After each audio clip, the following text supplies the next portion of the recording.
사랑과 능력 풍성하신 하나님 아버지, 죄로 인해 죽을 수밖에 없던 우리를 십자가 보혈로 구원해 주시고 거룩한 주일 예배 자리로 인도해 주심에 감사드립니다.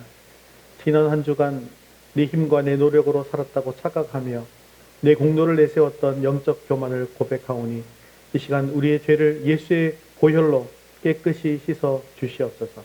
내가 누려온 모든 일상과 성취가 결코 당연한 것이 아니라 오직 하나님의 전적인 은혜였음을 고백합니다. 이 시간 세상의 차가운 능력주의와 공로주의 옷을 십자가 앞에 다 내려놓게 하여 주옵소서. 우리 공동체 안에 부설 시냇가에 머물러 있는 지치고 약한 심령들이 있다면 낙심하여 울조차 기력 없는 자들에게 다윗에게 부어주셨던 위로와 회복의 영이 강하게 임하게 하옵소서. 오늘 드려지는 이 찬양과 예배를 통해 홀로 영광받아 주시옵소서. 우리를 죽음의 골짜기에서 구원해 주신 예수 그리스도의 이름으로 기도드리옵나이다. 아멘. 예, 교회 소식 전해드리겠습니다.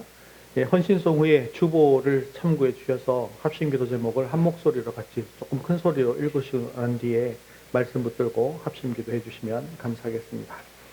우리 웨스터민스터 소유리 문답 제15문 함께 읽겠습니다.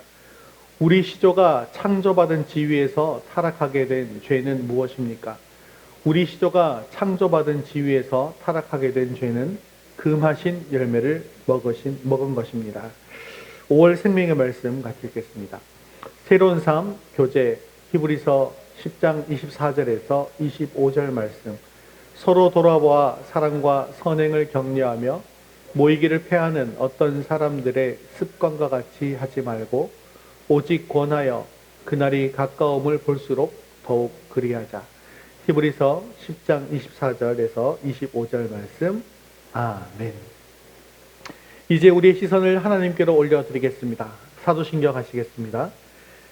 전능하사 천지를 만드신 하나님 아버지를 내가 믿사오며 그 외아들 우리 주 예수 그리스도를 믿사오니 이는 성령으로 잉태하사 동정녀 마리아에게 나시고 본디오 빌라도에게 고난을 받으사 십자가에 못 박혀 죽으시고 장사한 지 사흘 만에 죽은 자 가운데서 다시 살아나시며 하늘에 오르사 전능하신 하나님 우편에 앉아 계시다가 저리로서 산 자와 죽은 자를 심판하러 오시리라.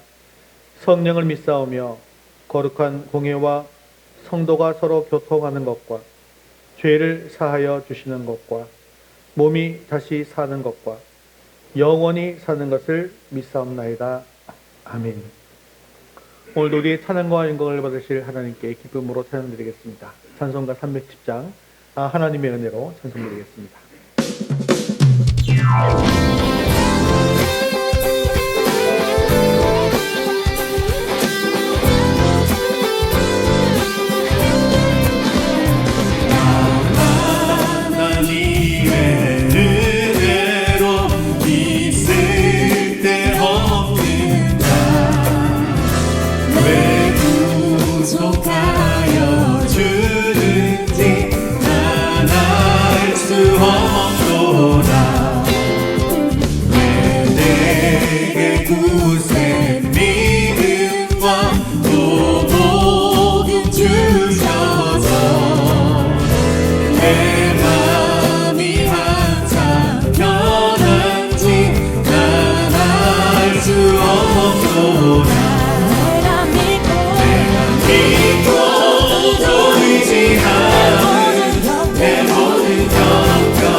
주어지는 평안함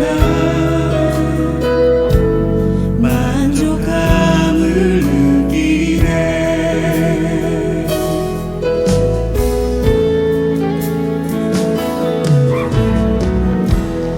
따스한 성령님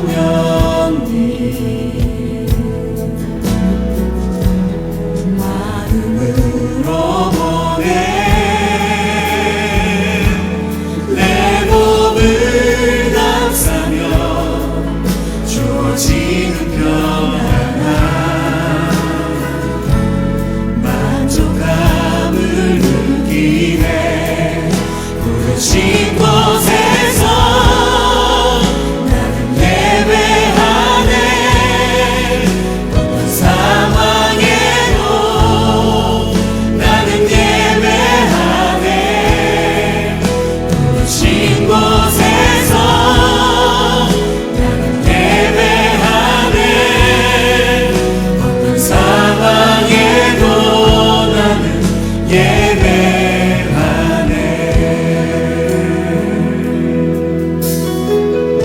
사랑과 진리에 사랑과 진리에 한 줄기 빛보내 내 몸을 감싸며 주어지는 평안함 그 사랑을 느끼네. 부르신 곳에서 나는 예배하네. 어떤 상황에도 나는 예배하네. 부르신 곳에서 나는 예배하네. 어떤 상황에도 나는 예배하네. 부르신 곳에서 부르신 곳에서 예배하네. 어떤 상황에도 나는 예배하네. 부르신 곳에서 나는 예배하네. 어떤 상황에도 나는 예배하네. 내가 걸어갈 때 내가 걸어갈 때 길이 되고 살아갈 때 삶이 되는 그곳에서 예배하네. 내가 걸어갈 때 길이 되고 살아갈 때 삶이 되는 그곳에서 예배하네. 내가 걸어갈 때 길이 되고 살아갈 때 삶이 되는 그곳에서 예배하네. 내가 걸어갈 때 길이 되고 살아갈 때 삶이 되는 그곳에서 예배하네. 부르신 곳에서 나는 예배하네. 어떤 상황에도 나는 예배하네. 부르신 곳에서 나는 예배하네. 어떤 상황에도 나는 예배하네. 우리 모두 자리에서 일어나셔서 하늘의 문을 여시고 이것 가운데 좌장해달라고 기도하는 마음으로 주의 얼굴을 구하며 찬양합니다. 하늘의 문을 여소서 이곳을 주목하소서. 주를 향한 찬양이 꺼지지 않으니 하늘을 열고 보소서. 이곳에 임재하소서. 주님을 기다립니다. 기도의 향기가 하늘에 나 우리 같이 한번 찬양하니라. 주여 임재하여 주소서. 이곳에 오셔서 이곳에 앉으소서. 이곳에서 드리는 예배를 받으소서. 주님의 이름만이 오직 주의 이곳에 있으시나. 이곳에 오셔서 이곳에 앉으소서. 이곳에서 드리는 예배를 받으소서. 주님의 이름만이 오직 주의 이름만 높임을 받으소서.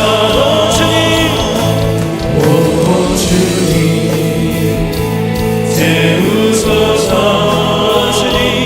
나의 잔을 높이 듭니다.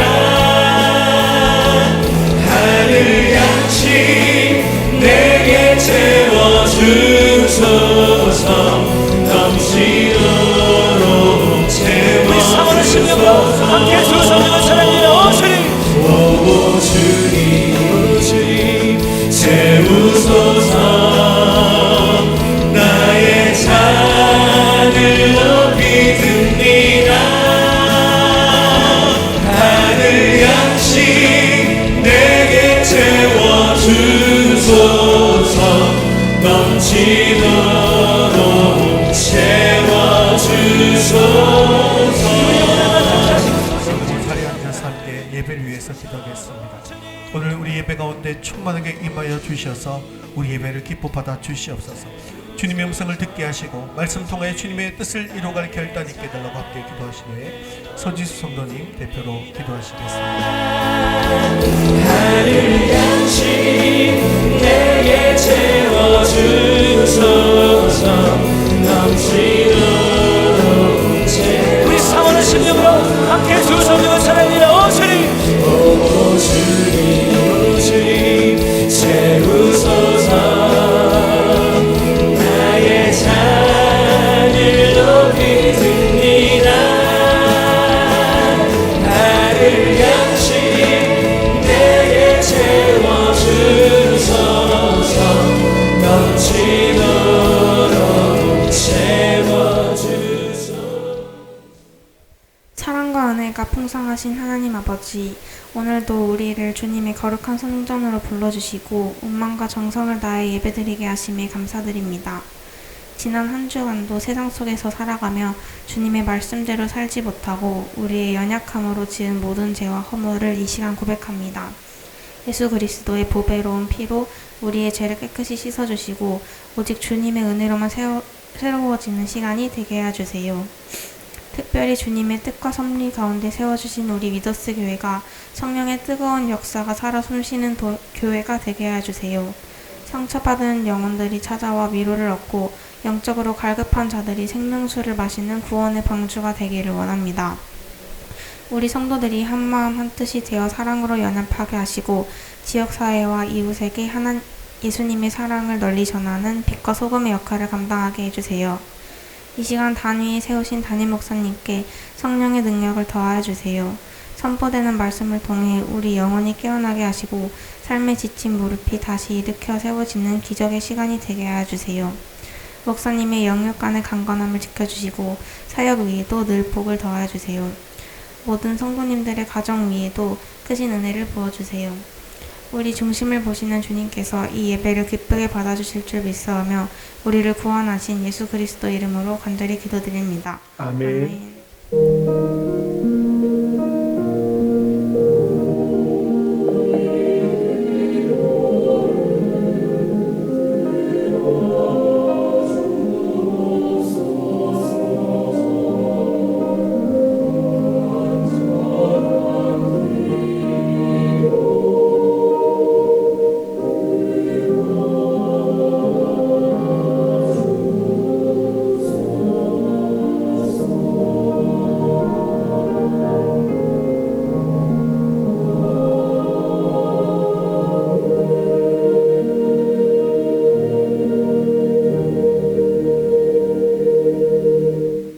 오늘 신 하나님 말씀은 사무엘상 30장 18절에서 25절까지 말씀입니다.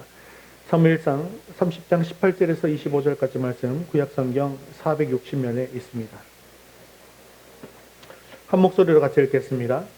다윗이 아말렉 사람들이 빼앗아 갔던 모든 것을 도로 찾고 그의 두 아내를 구원하였고 그들이 약탈하였던 것 곧 무리의 자녀들이나 빼앗겼던 것은 크고 작은 것을 막론하고 아무것도 잃은 것이 없이 모두 다윗이 도로 찾아왔고 다윗이 또 양떼와 소떼를 다 되찾았더니 무리가 그 가축들을 앞에 몰고 가며 이르되 이는 다윗의 전리품이라 하였더라.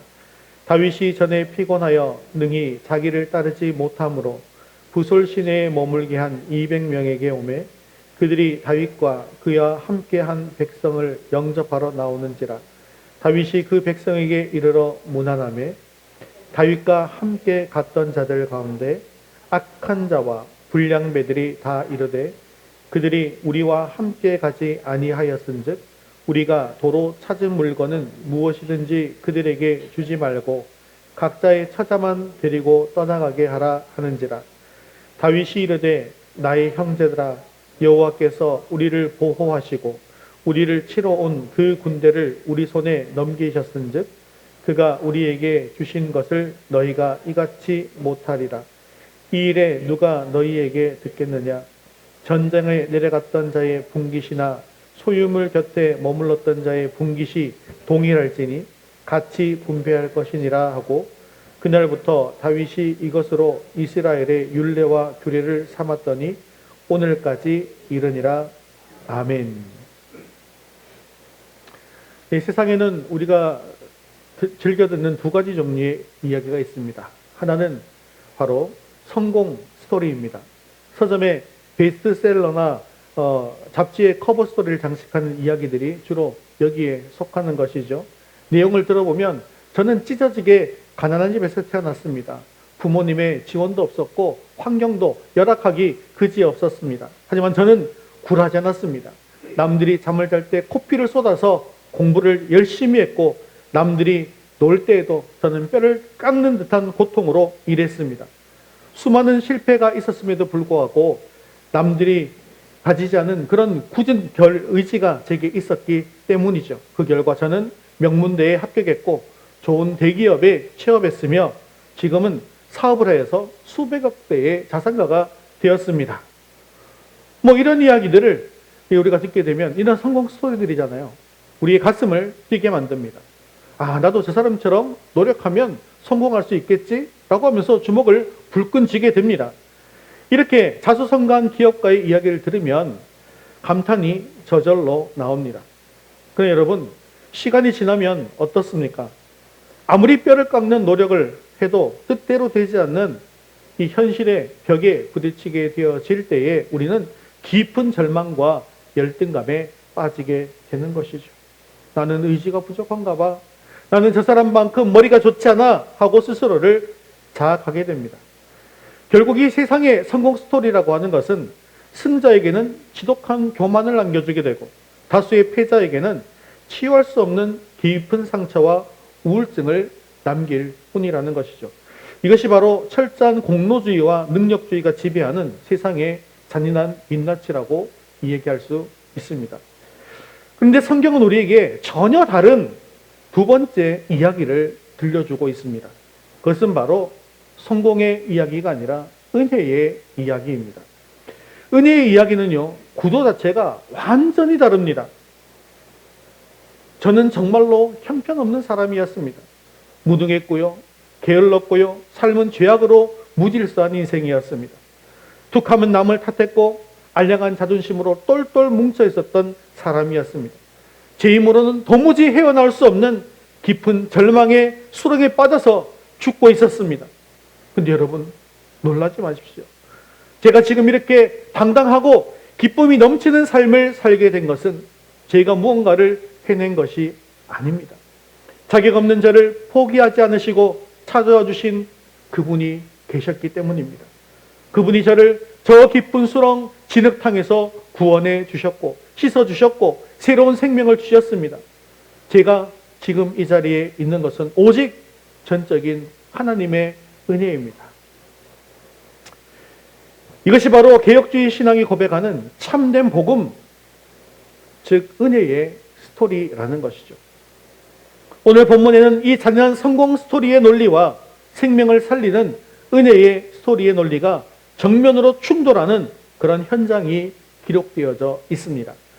오늘 말씀을 통해서 우리 안 깊숙이 뿌리 내린 세상의 공로주의와 능력주의를 십자가에 온전히 못 박을 수 있게 되어지기를 바랍니다. 나 된 것은 오로지 주님의 은혜임을 고백하며 그 받은 은혜를 연약한 지체들과 세상을 향해서 아낌없이 흘려보낼 수 있는 참된 은혜의 통로로 살아갈 수 있게 되어지기를 주님의 이름으로 축원합니다. 우리 첫 번째 같이 읽겠습니다. 모든 승리는 전적인 하나님의 은혜임을 고백하십시오. 오늘 본문의 배경을 한번 들여다보면 인간이 얼마나 철저하게 무능력하며 하나님의 은혜가 얼마나 절대적인가라는 것을 깨닫게 되어집니다. 사울왕의 지독한 추격을 견디다 못한 다윗은 우리가 지난주에 살펴본 것처럼 하나님께 묻지도 않고 불신앙적인 결정을 내리게 되어집니다. 그래서 적국인 블레셋으로 망명했죠. 블레셋의 아기스 왕은 다윗에게 시글락이라고 하는 작은 성읍을 내어주게 되어집니다. 다윗은 그런데 그곳에서 거짓말을 하고 또 세상과 타협하면서 위태로운 삶을 이어가게 되어지죠. 그러던 중에 이스라엘과 블레셋 사이에 전쟁이 벌어지고 다윗은 블레셋 편에 서서 조국인 이스라엘을 공격하는 그런 임무를 맡게 되어지죠. 참 차후에 이스라엘의 왕이 되어야 할 다윗으로는 참 진퇴양난의 그런 위기에 처한 것이었습니다. 참전하자고 하니까 민족의 반역자가 되는 것이고 거절하고자 하니까 아기스 왕에게 죽임을 당할 그런 위기에 처해져 있는 것이죠. 다윗의 힘으로는 도무지 풀 수 없는 그런 실타래였습니다. 그런데 바로 그때 하나님의 놀라운 은혜가 간섭하게 되어지죠. 블레셋 반백들이 다윗을 불신합니다. 그래서 그를 전쟁에서 빼라고 아주 강력하게 항의하게 된 것입니다. 하나님의 보이지 않는 손길이 다윗을 그 수치스러운 자리에서 건져내 주신 것입니다. 다윗의 발걸음이 얼마나 가벼웠을까요? 안도의 한숨을 쉬면서 사흘 길을 걸어서 가족들이 있는 시글락으로 돌아왔습니다. 하지만 시글락에 도착한 다윗과 600명의 부하들은 눈앞에 펼쳐진 참상에 그만 넋을 잃고 맙니다. 그들이 집을 비운 사이에 아말렉 군대가 쳐들어와서 성읍을 다 불태워버리고 사랑하는 아내와 자녀들을 한 명도 남김없이 전부 노예로 끌고 가버린 것입니다. 성경은 이렇게 당시 절망적인 상황에 대해서 이렇게 이야기하고 있는데 우리 30장 4절 말씀 같이 읽겠습니다. 다윗과 그와 함께한 백성이 울 기력이 없도록 소리를 높여 울었더라. 다윗은 모든 것을 다 잃었습니다. 그런데 단순히 가족만 잃은 것이 아니에요. 10년 넘게 생사고락을 함께한 부하들이 자신을 돌로 쳐 죽이려고 하는 리더십의 완전한 파상 상태가 찾아왔습니다. 그리고 인간적으로 의지할 곳이 단 한 곳도 없는 그런 제로의 상태에 빠져버린 것입니다. 개혁주의는 이러한 인간의 상태를 전적 타락과 전적 무능력으로 정의하고 있죠. 시글락의 잿더미에 주저앉아 통곡하는 다윗과 그의 사람들의 모습이 바로 죄로 인해서 모든 것을 잃고 죽을 수밖에 없는 우리 영혼의 처참한 실존의 모습을 보여주는 것입니다. 우리 스스로의 힘으로는 빼앗긴 생명을 되찾을 수도 없고 절망을 뒤엎을 만한 어떠한 능력도 없는 것입니다. 그러나 그 절체절명의 위기에서 다윗이 어떻게 하고 있을까요? 우리 6절 말씀 같이 계속 읽겠습니다. 6절 말씀 읽겠습니다. 다윗이 크게 다급하였으나 그의 하나님 여호와를 힘입고 용기를 얻었더라. 다윗은 자신을 죽이려는 사람들과 불타버린 시글락을 보던 시선에서, 자, 지난주에 우리가 배웠죠. 그 시선 어떻게 해야 된다고요? 뒤로 돌려야 한다. 뒤로 돌려야 한다. 시선 돌렸습니다. 누가 보입니까? 여호와 하나님이 보이는 것입니다. 여기서 여호와를 힘입고 용기를 얻었다. 여기서 힘입고 용기를 얻었다라는 단어 히브리어 하자크는요, 하나님께 자신을 단단히 묶다라고 하는 의미를 가지고 있습니다. 내 힘과 능력이 제로가 되었을 때에 비로소 하나님의 능력이 100%로 일하기 시작하더라는 것입니다. 다윗은 자신의 무능을 인정하고 하나님의 은혜에 자신을 묶었기 때문에 하나님께서 다윗을 회복시켜 주셨고 추격할 힘을 주셨고 광야에서 버려진 보잘것없는 한 애굽 소년을 만나게 해 주셔서 아말렉 군대로 인도할 길을 찾게 해 주셨습니다. 그리고 마침내 승리의 도취에서 술팔티를 벌이고 있던 아말렉을 쳐부수고 빼앗겼던 가족과 재산을 머리카락 하나 상하지 않고 모두 되찾아오게 되어지는 기적적인 일이 벌어집니다. 심지어 아말렉이 다른 곳에서 약탈했던 어마어마한 전리품까지도 덤으로 얻게 된 것이죠. 이전에 있었던 절망이 변해서 환희가 된 것입니다. 사랑하는 성도 여러분, 그런데 이 승리가 다윗과 400명의 용사들이 칼싸움을 잘해서 얻은 것일까요? 그들이 전술이 뛰어나서 얻게 된 승리일까요? 아닙니다. 이것은 처음부터 끝까지 전적인 하나님의 은혜였습니다. 세상과 타협에서 블레셋에 숨어든 다윗을 징계하시면서도 지켜주셨던 분은 바로 하나님이셨습니다. 전쟁의 수치에서 건져내신 분도 하나님이셨습니다. 아말렉을 추격할 때 애굽 소년을 만나게 하신 것도 하나님이셨습니다. 적들을 술에 취해서 방심하게 한 것도, 그래서 승리를 하게 하신 분도 오직 만군의 여호와 하나님이셨던 것이죠. 이것은 오늘 우리의 삶도 마찬가지입니다.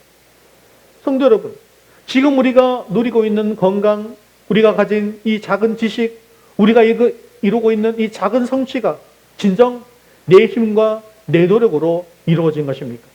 아닙니다. 절대로 아니죠. 이것은 하나님께서 우리의 호흡을 매 순간 붙들고 계시고 우리 삶을 은혜로 덮어주고 계시기 때문에 가능한 일인 것입니다. 우리가 남들보다 좀 더 노력할 수 있는 몸을 가지게 된 것도 하나님께서 허락하신 은혜며, 남들보다 조금 더 집중할 수 있는 지혜를 얻은 것도 하나님이 우리에게 거저주신 선물입니다. 내가 아무리 코피를 쏟으며 밤을 새우고 일한다 할지라도 하나님께서 오늘 밤 내 생명을 거두어간다면 무슨 소용이 있겠습니까? 내가 아무리 완벽한 사업 계획을 세웠다고 할지라도 하나님께서 그 길을 막아 세우시면 인간의 이 경영은 한순간에 잿더미가 될 뿐이라는 것입니다. 결국 내가 땀 흘려 얻었다고 믿었던 그 모든 결과물들은 나의 능력 때문이 아니라 하나님의 상상할 수 없는 자비와 진실하심으로 우리를 붙들어 주신 전적인 은혜의 결과물이라는 것입니다. 그러므로 내가 밤낮이 노력했으니 이 모든 것은 내 몫이야 라고 말하는 것은 영적인 교만이고 맹인과 같은 모습이라는 것이죠. 다윗이 잃어버린 모든 것을 되찾은 위대한 승리의 종착지에서 기억해야 할 단 한 가지 사실이 있습니다. 그것은 그가 칼을 잘 써서가 아니라 하나님께서 그를 보호하시고 적들을 그의 손에 넘겨주셨기 때문이라는 사실입니다. 사랑하는 성도 여러분, 나된 것은 모두 하나님의 은혜입니다. 죄와 사망의 아말렉에게 빼앗겨서 영원한 지옥에 갈 수밖에 없는 우리를 예수 그리스도의 보혈로 되찾아 주신 이 구원의 사건은 오직 100% 하나님의 은혜로만 설명될 수 있습니다. 우리가 이 진리를 가슴 깊이 생기면 일이 잘 풀릴 때 공로주의의 이 교만에 빠지지 않을 수 있습니다.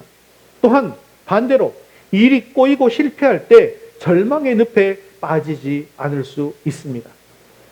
주신 분도 여호와시고 거두신 분도 여호와이심을 인정하는 삶, 나의 생명도 나의 재산도 나의 능력도 모두 하나님께서 잠시 나에게 맡겨주신 은혜의 선물이심을 철저하게 고백하시기를 바랍니다. 네 삶의 모든 승리와 회복은 전적인 하나님의 은혜임을 고백하시면서 오직 하나님께만 영광과 찬송을 올려드리는 겸손한 믿음의 종들 다 될 수 있기를 주님의 이름으로 축원합니다. 우리 두 번째 같이 읽겠습니다. 공로주의를 버리고 연약한 자들을 품는 은혜를 실천하십시오. 큰 승리를 거두고 엄청난 전리품을 수레에 가득 싣고 돌아오는 다윗 일행의 발걸음은 위풍당당했습니다. 그들은 곧 부솔 시내가에 도착하게 되는데요. 그곳에는 아말렉을 추격할 때 너무나도 지치고 피곤해서 강을 건너지 못하고 낙오되었던 200명의 동료들이 남아 있었습니다. 가족들을 되찾고 무사히 돌아오는 400명의 전우들을 본 200명은 기쁨에 눈물을 흘리면서 달려나갔습니다. 다윗은 그들에게 먼저 다가가 따뜻하게 안부를 묻고 문안하게 되었는데 그동안 무탈했느냐? 가족들은 우리가 다 찾아왔다. 그런데 이때 공동체를 깨뜨리는 차가운 목소리가 터져 나오기 시작합니다. 우리 22절 말씀 같이 읽겠습니다. 다윗과 함께 갔던 자들 가운데 악한 자와 불량배들이 다 이르되 그들이 우리와 함께 가지 아니하였은즉 우리가 도로 찾은 물건은 무엇이든지 그들에게 주지 말고 각자의 처자만 드리고 떠나가게 하라 하는지라. 아멘. 그들은 저 200명은 우리와 함께 싸우지 않았으니 우리가 되찾은 물건을 줄 수 없다. 처작신만 데려가라. 이렇게 주장했습니다. 목숨을 걸고 앞장서서 싸웠던 400명 중 일부가 200명에게 전리품을 나누어 주는 것을 강력하게 반대하고 나선 것입니다. 성경은 이들을 가리켜서 악한 자와 불량배들이라고 부르고 있는데 여기서 불량배라고 하는 것은 히브리어 벨리알이라고 하는 것인데 무가치한 자, 파괴하는 자라는 뜻을 가지고 있습니다.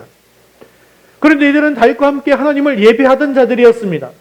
사울에게 쫓겨서 아둘람 굴속에서부터 동고동락했던 형제들이었습니다. 그런데 물질이 네 앞에 놓여 있고 탐욕이 나를 사로잡자 그들은 철저한 공로주의자가 되어서 형제들을 향해서 칼을 빼든 것입니다. 이들의 주장을 세상의 논리로 보면 지극히 합리적이고 당연한 것처럼 보입니다. 우리는 죽을 각오로 싸웠지 않느냐? 내 몸에 지금 이 칼자국 보이지 않니? 너희들이 200명은 뒤에 남아서 편하게 쉬었잖아. 일한 만큼 고생한 만큼 받는 것이 공평하고 정의가 아니겠니? 저들에게는 가족을 찾아준 것만으로도 감지 덕지할 일이야. 전리품은 피 흘린 우리들만의 것이다. 그런데 이것이 바로 세상이 말하는 기브 앤 테이크, 성과주의, 능력주의라고 대변할 수 있는 것이죠. 그러나 다윗의 대답은 달랐습니다. 다윗은 오히려 그들을 벨리알이라고 정죄하지도 않았습니다. 그리고 나의 형제들아 라고 부드럽게 부르면서 하나님의 은혜의 논리를 선포하고 있는데 23절, 24절 말씀 같이 읽겠습니다. 나의 형제들아 여호와께서 우리를 보호하시고 우리를 치러 온 그 군대를 우리 손에 넘기셨은즉 그가 우리에게 주신 것을 너희가 이같이 못하리라. 전장에 내려갔던 자의 분깃이나 소유물 곁에 머물렀던 자의 분깃이 동일할지니 같이 분배할 것이니라 하고 아멘. 다윗은 이 승리가 어떻게 주어진 것인지를 너무나 정확하게 알고 있었습니다. 이 전리품의 소유권은 싸운 400명에게 있는 것이 아니라 승리를 허락하신 하나님께 있다는 사실을 말이죠. 즉 이 승리는 우리가 잘 싸워서 얻은 급여가 아니라 하나님께서 거둬주신 은혜임을 분명히 했던 것입니다. 내가 싸워서 쟁취한 내 것이라고 한다면 내 마음대로 주지 않을 권리가 있겠지만 하나님께서 은혜로 거둬주신 하나님의 것이다 라고 한다면 마땅히 하나님의 뜻대로 형제들과 나누어야 한다는 것을 다윗은 깨달았던 것입니다. 또한 뒤에 남은 200명도 고의로 게으름을 피운 것이 아니죠. 탈진한 것이었습니다. 그리고 그들 역시 뒤에서 보급품을 지키면서 수비의 역할을 감당했다는 것을 인정하고 모두가 한 몸임을 강조한 것입니다. 하나님 은혜 앞에서는 공로의 크기가 아니라 함께함의 가치가 우선이다라는 것을 선포한 것입니다. 예수님께서 들려주신 마태복음 20장의 포도원 품꾼의 비유가 바로 이 정신을 보여주는 것이죠.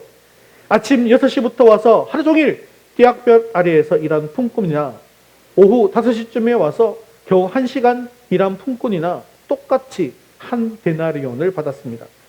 아침부터 일한 자들이 거세게 항의했습니다. 그러자 주인은 내 것을 가지고 내 뜻대로 한 것이 아니냐? 내가 선함으로 네가 악하게 보느냐라고 책망하십니다. 그렇습니다. 구원의 은혜, 하나님 나라의 질서는 인간의 행위와 공로로 계산되어지는 곳이 아닙니다. 내가 모태신앙이고 교회 헌금도 많이 했고 직분을 오래 감당했다고 해서 늦게 믿은 사람보다 구원의 가치를 더 많이 받는 것은 아니더라는 것이죠. 교회는 나의 공로를 내세우며 보상을 요구하는 곳이 아니라 받을 자격 없는 자가 하나님께 받은 그 크신 은혜에 감격해서 나보다 연약한 자, 지친 자들을 향해서 손을 내미는 곳이어야만 한다는 것입니다. 사도 바울은 고린도전서 12장에서 그뿐 아니라 더 약하게 보이는 몸의 지체가 도리어 요긴하고 라고 말씀했습니다. 심장이나 간처럼 겉으로 드러나 보이지 않는 장기가 생명에 가장 필수적인 것처럼 공동체 안에서 상처받고 탈진해서 부솔 시냇가에 주저앉아 있는 연약한 자들을 우리가 돌보고 끌어안아야 한다는 것입니다. 그리고 이것이 바로 은혜 받은 자의 마땅한 도리인 것입니다. 내 생각 중심에 또아리를 틀고 있는 잔인한 능력주의와 공로주의를 십자가 앞에 내려놓고 온전히 회개하시기 바랍니다. 부족한 나를 끝까지 품어주신 예수 그리스도의 심장을 본받아서 우리 주위의 영적, 육식적 부솔 시냇가에 지쳐 쓰러져 있는 이 연약한 형제 자매들을 정죄하지 마시고 그들에게 따뜻한 손을 내밀어서 은혜를 나누는 넉넉한 믿음의 공동체 되어질 수 있기를 주님의 이름으로 축원합니다. 세 번째 같이 읽겠습니다. 은혜를 흘려보내는 것이 내 이웃을 향한 참된 사명입니다. 은혜 나눔은 이 600명의 내부 공동체 안에만 머물지 않았습니다.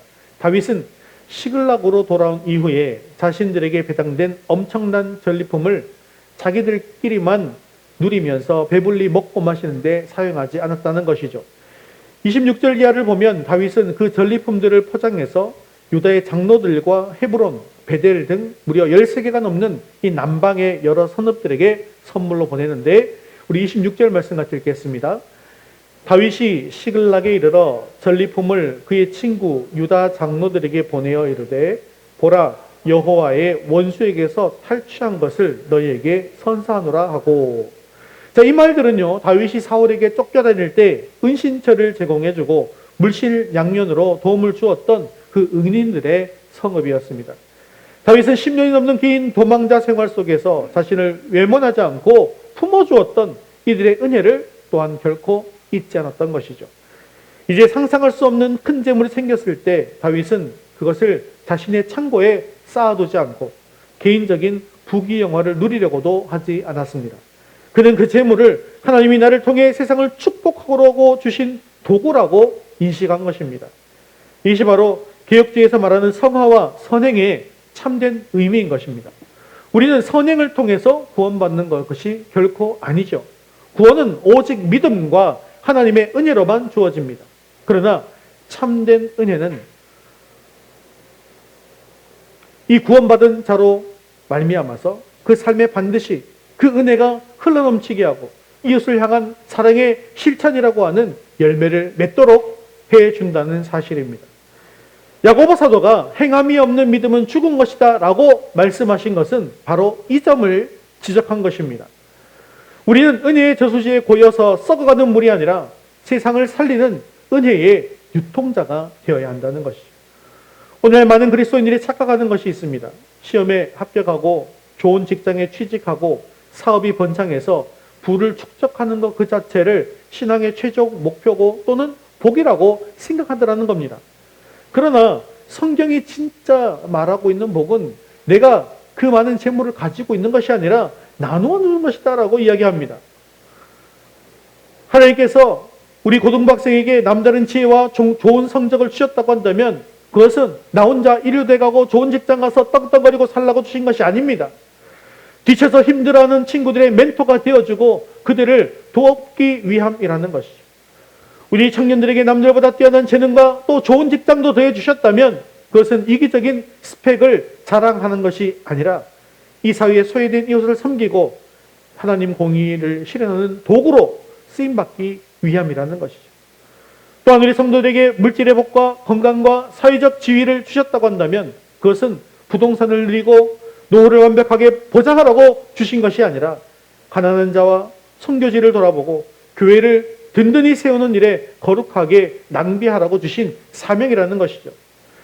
예수님께서도 누가복음 16장 9절에 이렇게 말씀하고 계십니다. 같이 읽겠습니다. 내가 너희에게 말하노니 불의의 제물로 친구를 사귀라. 그리하면 그 제물이 없어질 때에 그들이 너희를 영주할 처소로 영접하리라. 아멘. 예수님께서 하신 이 말씀처럼 우리는 세상의 탐욕의 대상으로 삼는 이 물질과 시간과 재능을 영혼을 살리는 무기로 바꿔야 한다는 것입니다. 우리가 내어놓고 나눌 때 없는 자들의 분노와 소외감이 치유될 뿐만 아니라 우리 자신도 소유의 이 탐욕으로부터 자유로워지는 영적인 해방을 경험할 수 있게 되어진다는 것이죠. 사랑하는 성도 여러분, 이제 우리의 시선이 나 자신과 우리 가족, 우리 교회의 울타리 안에만 갇혀 있어서는 안 됩니다. 십자가의 복음은 담장을 넘는 가지와 같습니다. 우리 주변에는 여전히 영적, 육적으로 굶주리고 아파하는 수많은 이웃들이 있습니다. 아말렉과 같은 세상의 악한 문화와 죄악의 포로가 되어서 신음하는 영혼들이 있습니다. 그들에게 나아가서 예수 그리스도의 사랑과 우리가 가진 자원들을 대가 없이 나누어 주어야 합니다. 은혜를 쌓아두면 썩지만 흘려보내게 되어지면 생수의 강이 되어서 세상을 살리게 되어지는 것이죠. 내게 주신 모든 것이 하나님의 것임을 기억하시면서 세상의 어둡고 소외된 곳으로 주님의 사랑과 물질과 재능을 아낌없이 흘려보내는 거룩한 통로, 진정한 은혜의 유통자로 살아갈 수 있는 저와 여러분 되시기를 주님의 이름으로 축원합니다. 말씀을 맺겠습니다. 히말라야 고봉을 오르는 등반대원에게는 철저한 철칙이 있습니다. 정색에 오르는 것보다 더 중요한 것은 단 한 사람의 낙오자도 없이 함께 돌아오는 것이죠. 어느 등반대가 정상을 목전에 두고 거센 눈보라를 만나게 되었습니다. 그때 대원 중 한 명이 고산병과 탈진으로 정신을 잃고 쓰러졌습니다. 그곳은 해발 8,000m가 넘는 데드존이었습니다. 이때 등반대장은 무전기로 본부에 이렇게 외쳤습니다. 우리는 정상을 포기한다. 동료를 두고 가는 것은 우리 팀의 수치다. 대원들은 영하 40도의 혹한 속에서 밧줄로 서로의 몸을 하나로 묶었습니다. 그리고 쓰러진 동료를 교대로 업고 끌고 밀어주며 죽음의 문턱을 함께 넘어서 내려왔습니다. 비록 그들의 손에는 정복의 깃발이 들려있지 않았고 세상이 말하는 정복자라는 칭호는 얻지 못했습니다. 하지만 그들이 무사히 베이스 캠프로 돌아오게 되었을 때 전 세계 등반가들은 그들을 향해서 진정한 승리자라고 환호를 보내주었습니다. 사랑하는 성도 여러분, 하나님 나라는 혼자 빨리 가서 정상을 정복하는 성공 스토리의 장이 아닙니다. 하나님 나라는 밧줄로 서로의 몸을 단단히 묶고 상처 입고 탈진한 동료의 무게를 기꺼이 나누어 주며 함께 완주해내는 은혜의 연대임을 기억하십시오. 그리고 우리 주 예수 그리스도께서 바로 그렇게 하셨습니다. 십자가라고 하는 험한 산 위에서 죄의 무게에 짓눌려 영원한 죽음의 대저존에 쓰러져 있던 우리를 위해서 주님은 당신의 생명이라고 하는 밧줄을 통해 우리를 묶어 주셨습니다. 그리고 우리를 업고 죽음의 골짜기를 지나서 생명의 나라로 인도해 주신 것이죠. 우리가 구원받은 것은 우리가 등반 실력이 좋아서가 아니라 오직 나를 업고 내려오신 예수 그리스도의 헌신, 그 은혜 때문인 것입니다. 이제 우리는 이 받은 은혜를 어떻게 갚아야 하겠습니까? 오늘 다윗의 결단이 저와 여러분의 결단이 되기를 바랍니다. 내가 여기까지 내 힘으로 올라왔다는 공로와 교만을 십자가 앞에 내려놓으십시오. 부설시내가에 남겨진 연약한 지체들을 향해 너는 왜 못 따라오느냐고 비난하지 말고 그들의 짐을 대신 짊어지십시오. 우리에게 허락하신 시간과 물질과 재능은 나 혼자 정상을 누리라고 주신 것이 아니라 뒤처진 형제들을 부축해서 함께 하나님 나라에 들어가라고 주신 거룩한 선물입니다. 사랑하는 성도 여러분, 오늘 우리는 이 두 가지 삶의 방식 앞에 서 있습니다. 내가 싸워 쟁취했으니 내 마음대로 하겠다라고 하는 공로주의의 삶입니까? 아니면 모든 것이 하나님의 은혜이니 기꺼이 내어주겠다고 하는 은혜의 삶입니까? 오늘 다윗의 이 위대한 결단이 우리의 결단이 되기를 원합니다. 함께 결단 선언문 읽도록 하겠습니다. 받은 은혜 그대로 흘려보내는 자가 되겠습니다. 내 삶의 모든 성취와 회복이 내 능력이 아닌 전적인 하나님의 은혜임을 고백하며 영적 교만을 철저히 버리겠습니다. 내 안에 차가운 능력주의를 십자가에 못 박고 부솔 시냇가에 지쳐 쓰러진 연약한 지체들을 예수님의 마음으로 품겠습니다. 하나님이 주신 나의 시간과 물질과 재능을 나만의 성을 쌓는데 낭비하지 않고 세상을 살리는 축복의 통로로 아낌없이 흘려보내겠습니다. 사랑하는 성도 여러분, 내 힘으로 이룬 줄 알았던 모든 영광의 자리에서 교만의 옷을 벗어버리십시오. 내 기준으로 형제를 판단하던 벨리앗과 같은 그런 율법주의와 능력주의를 십자가의 보혈로 씻어내십시오. 그리고 부솔 시냇가에 홀로 남아 울고 있는 지친 가족, 연약한 지체, 직장의 동료들에게 다가가 위로의 손을 내미십시오. 나아가 우리에게 허락하신 귀한 전리품인 나의 시간과 나의 재산과 나의 청춘과 나의 재능을 우리들만의 성쌓기에 낭비하지 말고 세상의 헐벗은 자들을 향해 거룩하게 흘려보내십시오. 우리 모두가 이 세상의 차가운 성공주의, 능력주의를 깨뜨리고 따뜻한 은혜의 스토리로 공동체를 살리는 참된 그리스도인들이 다 되어지시기를 바랍니다. 오직 은혜의 힘으로 세상을 이기고 사랑으로 세상을 품어내는 거룩한 생명의 공동체가 되어지는 저와 여러분 되시기를 주님의 이름으로 축원합니다.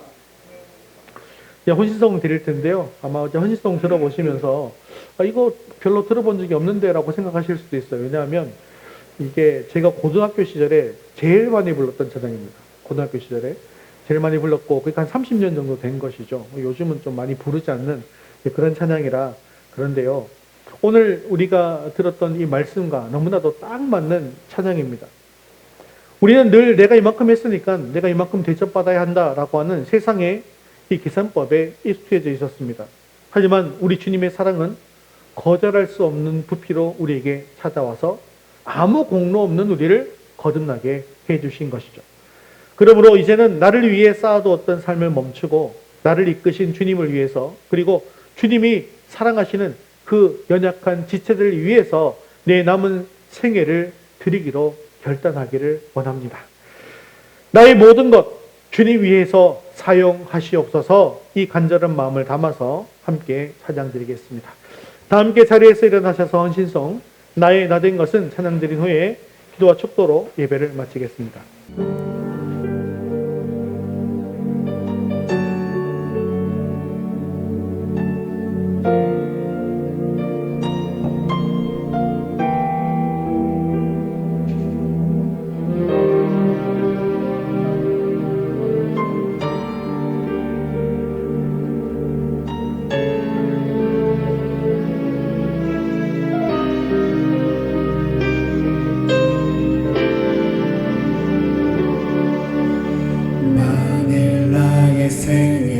주님이 없었다면 지금 내 모습이 이대로 남아있을까. 끝없이 솟아나는 슬픔과 눈물을 외로움으로 내 영혼 어둠 속을 헤매고 있진 않을까. 나는 아무 공로 없으나 주님은 나를 부르시어 세상에서 가장 귀한 선물을 주시고 감당할 수 없는 무게로 내 영혼 짓누르던 짐을 비둘기 날개짓처럼 가볍게 하셨네. 나의 나 된 것은 오로지 주의 은혜라. 나의 공로로 되어진 것이 전혀 없도다. 나의 나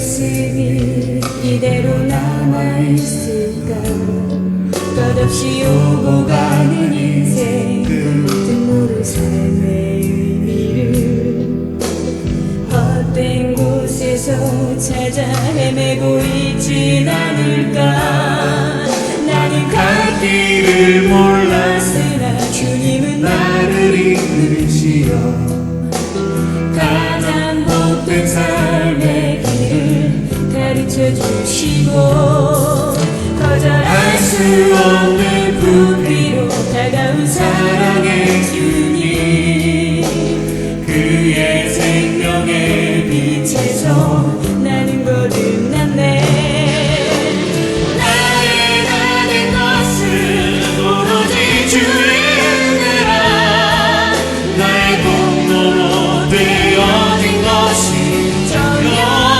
없도다 나의 나는 것은 오로지 주의 은혜라 이제 나의 생명 나의 영혼 나의 모든 것 주님 위하여 주님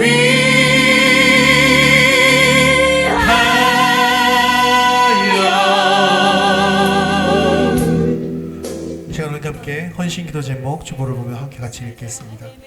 내 삶의 모든 성취가 나의 노력이 아닌 전적인 하나님의 은혜임을 깊이 깨닫고 영적 교만을 버리게 하옵소서. 공동체 안에서 율법주의와 능력주의의 잣대를 거두고 부설 시냇가에 주저앉은 연약한 지체들을 넉넉히 품게 하옵소서.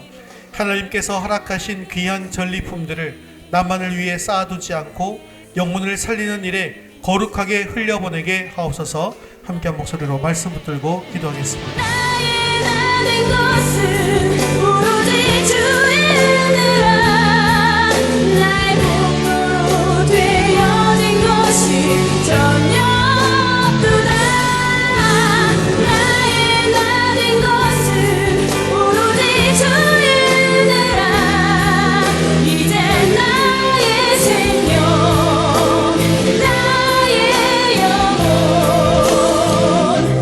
나의 모든 것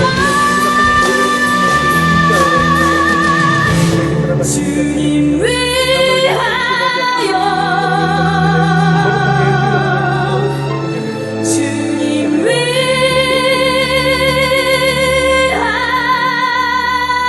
위하여 사랑과 은혜가 풍성하신 하나님 아버지, 죄의 무게에 짓눌려 잿더미에 주저앉아 있던 우리를 예수 그리스도의 십자가 보혈이라는 생명의 밧줄로 묶어서 구원해 주신 그 크신 은혜에 감사와 찬양을 올려드립니다. 오늘 말씀을 통해 내 힘과 노력으로 살았다고 믿었던 공로주의와 능력주의의 교만을 직시하게 하시니 감사합니다. 우리가 누리는 건강, 지식, 모든 성취가 결코 당연한 내 몫이 아니요 오직 하나님의 신실하신 자비의 결과임을 고백합니다. 나의 나 된 것은 오로지 주의 은혜라 너의 공로로 되어진 것이 전혀 없도다라는 이 고백이 우리 평생의 토대가 되게 해주셔서 일이 잘 풀릴 때 교만하지 않게 하시고 실패할 때 절망의 늪에 빠지지 않는 단단한 믿음을 더하여 주옵소서. 하나님, 내 기준으로 형제를 판단했던 벨리알과 같은 차가운 마음을 십자가에 못 박게 하옵소서. 우리 주변에 가정과 직장, 학교, 교회 공동체 안에서 부설 시냇가에 탈진에 쓰러져 있는 연약한 지체들을 예수님의 마음으로 품게 하옵소서. 나 혼자 빨리 달려가 정상을 정복하는 세상의 성공 스토리가 아니라 뒤처진 지체의 짐을 대신 짊어지고 함께 완주하는 은혜의 연대가 우리 안에 이루어지게 하옵소서. 이제 주님이 잠시 맡겨주신 시간과 물질과 재능을 나만의 성을 쌓는 데 낭비하지 않고 세상을 살리는 은혜의 유통자로 쓰임받기를 원합니다. 다윗이 전리품을 아낌없이 나누어 세상을 살렸던 것처럼 우리의 자원을 세상에 소외되고 헐벗은 것으로 거룩하게 흘려보내게 하옵소서. 우리가 움켜쥐지 않고 기꺼이 나눌 때 세상의 상처가 치유되고 우리 자신은 탐욕으로부터 자유케 되는 영적 해방을 맛보게 하옵소서. 이젠 나의 생명, 나의 모든 것 주님을 위하여 드리겠노라 결단하며 세상으로 나아가는 우리 모든 성도들의 발걸음을 굳게 붙잡아 주시옵소서. 한 주간 삶의 현장에서 따뜻한 은혜의 유통자로 생명을 살리는 거룩한 통로가 되게 하여 주시옵소서. 감사를 드리며 우리 주 예수 그리스도의 이름으로 기도드리옵나이다. 아멘. 이제는 우리를 십자가의 은혜로 살리신 우리 주 예수 그리스도의 크신 은혜와 자기 아들을 아끼지 아니하시고 내어두신 하나님 아버지의 그 크신 놀라우신 사랑하심과 성령님의 교통하고 위로하시고 충만케 하시는 역사가 내 삶의 모든 것이 하나님의 은혜임을 고백하며 이웃을 향해 은혜의 유통자로 살아가기로 결단하는 우리 모든 성도들 위해 그들의 가정과 학업과 일터 위에 이제부터 영원까지 함께 있을지어다. 아멘.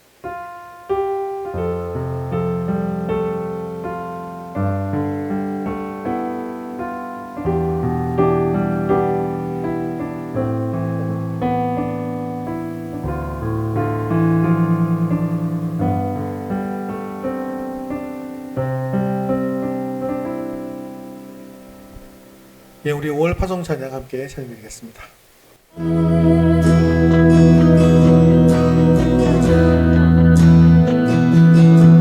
주는 내 길을 잘 아시고 내 걸음 아시네 어둠에서 빛을 내시는 그분을 믿네 무엇으로 주를 섬길지 어디로 가야 할지 헤매이는 나를 아시고 길을 여시네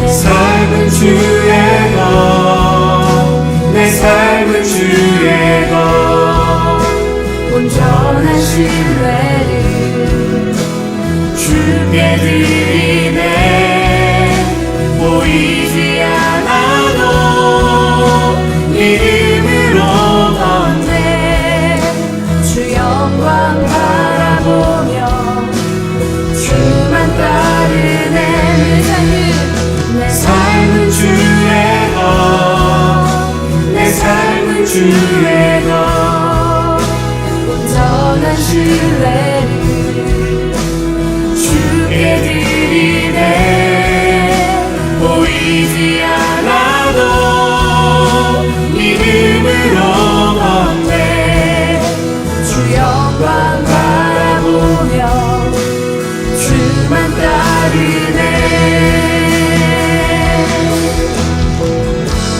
좁은 길을 따르라 승리의 주 영원한 생명 되시네 고난 중에 순종을 배워가며 너의 모든 것 맡겨드리라 좁은 길을 따르라 승리의 주 영원한 생명 되시네 고난 중에 순종을 배워가며 너의 모든 삶 맡겨드리라 내 삶은 주의 것내 삶은 주의 것 온전한 신뢰를 주께 드리네 보이지 않아도 믿음으로 걷네 주 영광 바라보며 주만 따르네 내 삶은 주의 것내 삶은 주의 것 온전한 신뢰를 주께 드리네 보이지 않아도 믿음으로 걷네 주 영광 바라보며 주만 따르네 할렐루야. 우리 하나님께 영광의 박수를 드리겠습니다. 네, 믿음으로 승리하는 한 주 되시기 바랍니다.